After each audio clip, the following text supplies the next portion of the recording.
This is our anniversary trip. Okay. Umalis kami sa bahay na 30? 4:30 and 4 hours biyahe namin. Baler Getaway. So what are you looking forward to sa trip na to? Mag-relax, magpahinga, kumain. Matulog? We're gonna Magsasurf daw siya. Okay. Magbabanding. Tayo, di ba? Oo Magsasurf nga pala kami. tayo. You know guys, I'm a surfer. Surfer. Surfer!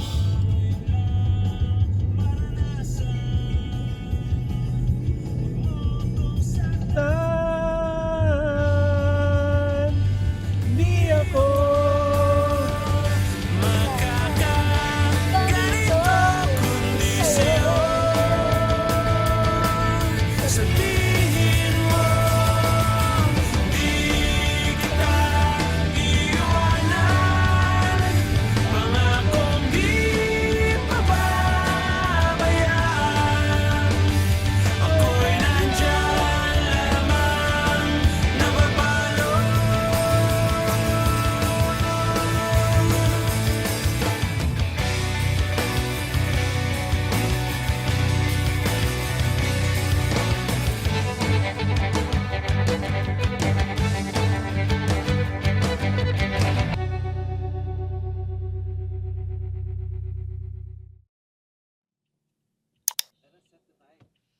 We stopped at 7-Eleven to buy coffee. Naantok na yung driver natin. I think we're here na sa Pinagpanaan. So, we're 2.5 hours away. Coffee.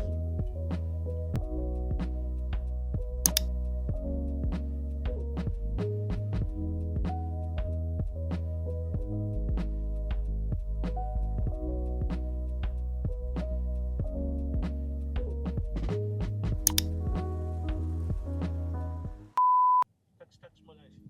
Ay, may nagagalaw ako kasi mal. Tayo camera mo. Yan, this is the way going to our Airbnb.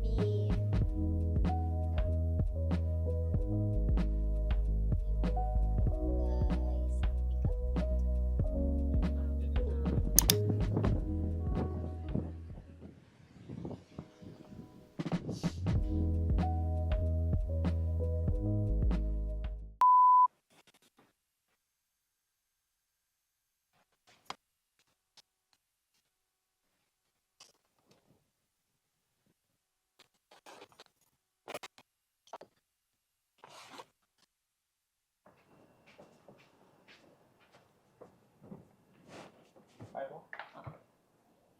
Okay.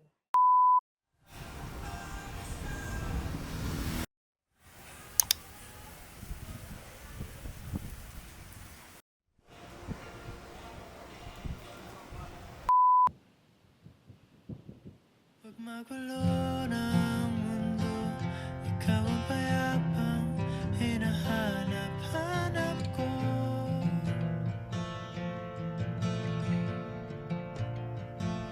Kumakabog na naman ang dibdib.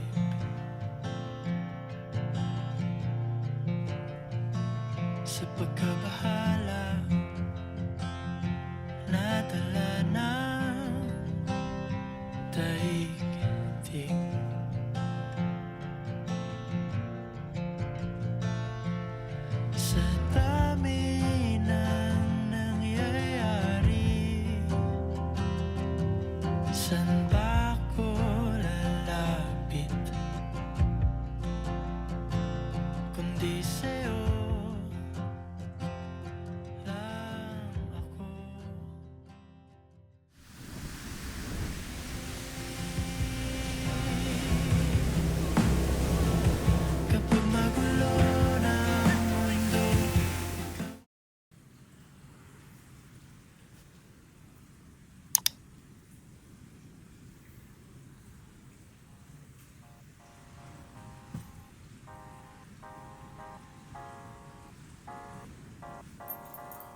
Right? Right? Right? Hello? Opo. Hello? Ay, mag-mic ka din. Ano, scripted na tayo dito? Ano bang gusto tingin mo sa vlog? Hindi scripted. Oo. Mayayain siya.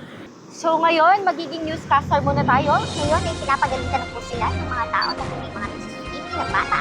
Delikado po mag-swing ngayon dahil nga sobrang lakas ng alon, pati yung mga aso, maawa talaga. So yun, mga kababayan, nandito po tayo ngayon reporting. Si Riza David. Ganda pala dyan.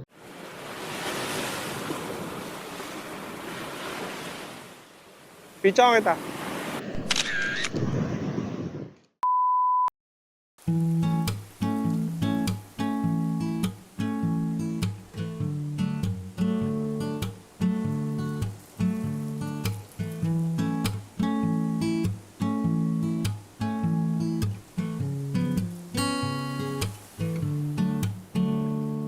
Halika't lumusong sa dagat, huwag mag-alangan. Idamay ang tropa sa trip mong busog sa gala. Ang buhay kung minsan ay di mo maintindihan. Mabuti't mayaman ng tubig na malayang malalanguyan. Alon ng pag-ibig, agos na may himig, ang papawi sa iyong pagkabugnot. Sa harap ng dagat, tanggal ang iyong lumbay.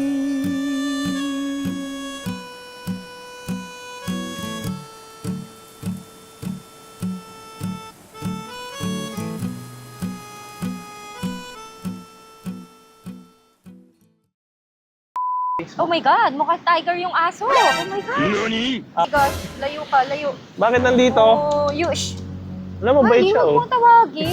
Baka Wala nga eh. mamaya- Hindi naman ako kakagatin yan. Mukha siyang lion. Hindi yan. Mountain Tiger dog yan. dog? Come here. Wag, mukha come here. Naloloka ako sa'yo. So, we're gonna walk na doon. Bye.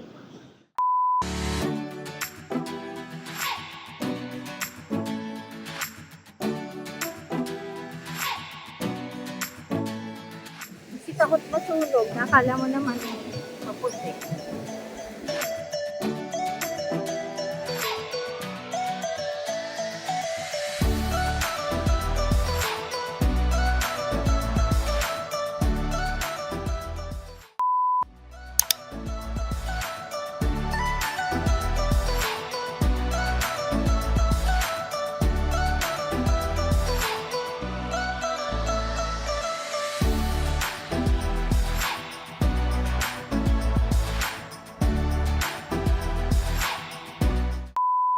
Kami kumain kay Bryden. Malapit. Malapit lang to sa Malapit lang sa atin. Sa Balitok. Balitok. Konting lakad. Umorder kami ng Pil-na-pil. Pil-na-pil mo yung video. kilikili. Ng sisig, tsaka pastil. At tsaka inihaw. Ay, nag-inihaw ba tayo? Oo. Isaw. Oo, Tsaka isaw, ano. tsaka Siomay. and Tsaka hotdog. hotdog.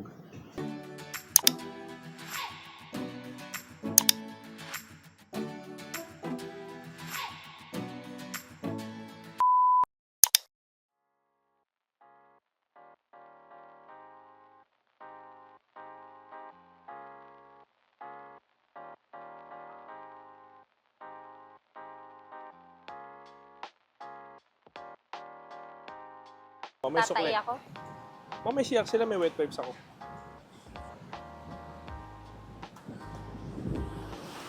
I'm not sure if it's ulo or Wala. natog. Ayan na yung coffee. Thank you.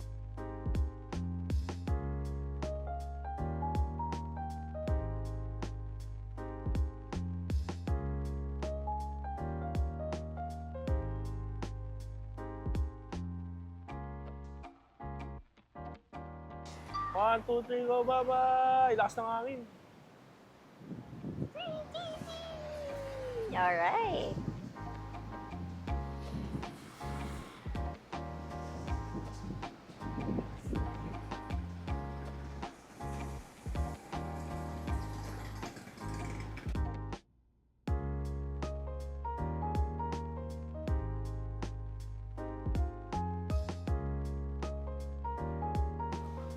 Na-distract ng pipino. Mukhang maganda eh. Kuya, pa ilang piraso yun?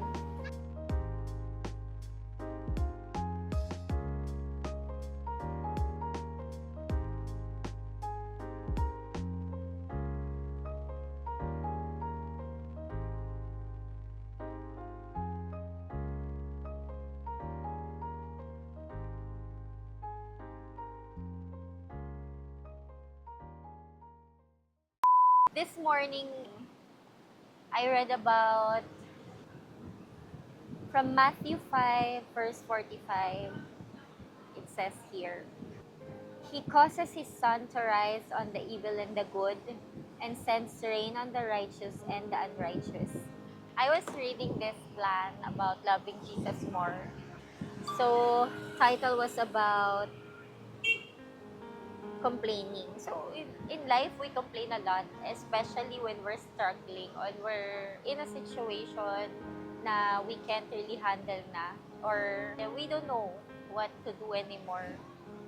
We faces a lot of circumstances na unexpected or unwanted or hindi natin inaasahan na mangyayari. Pero, we complain a lot about life.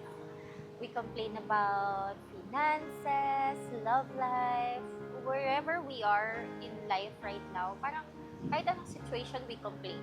Hindi tayo nakokontento eh, di ba, Pal? Kahit nakokontento sa buhay, we complain a lot. The author wrote about complaining, and yun yung hinighlight niya about He causes sun to rise to evil and good. So, I just realized that God is good, not to some, not to people who are evil, not to people who are good, but to all. He's good to all. Sun is for all. Rain is for all. Maybe it was just, some of us we used to, parang we compare things to other people kasi, bakit si ganito, Lord? Bakit si ganito? Ganyan yung naranas. Ako, Lord, wala pa rin. Lord, yung prayer ko, hindi pa rin na-answer. Ganyan. We complain about everything. We all have problems. Siguro lahat naman can attest na lahat tayo may problema. Even the richest people. Kasi even the happiest people you may know has struggles for sure. Iba lang sa struggle mo ngayon. Pero may blessings din, di ba? We can still be joyful and we can still be grateful kahit may struggle. Kasi God is still good even if we're struggling. His love is for all, not for some. Maybe you're saying it right now na hindi mo ako love, Lord, kasi hindi mo ako ganito, ganyan. You're wrong. So wrong. Kasi God loves you even more. Kasi maybe He was just trying to reveal Himself in your situation. We just have to redirect our focus. We just have to have a grateful heart.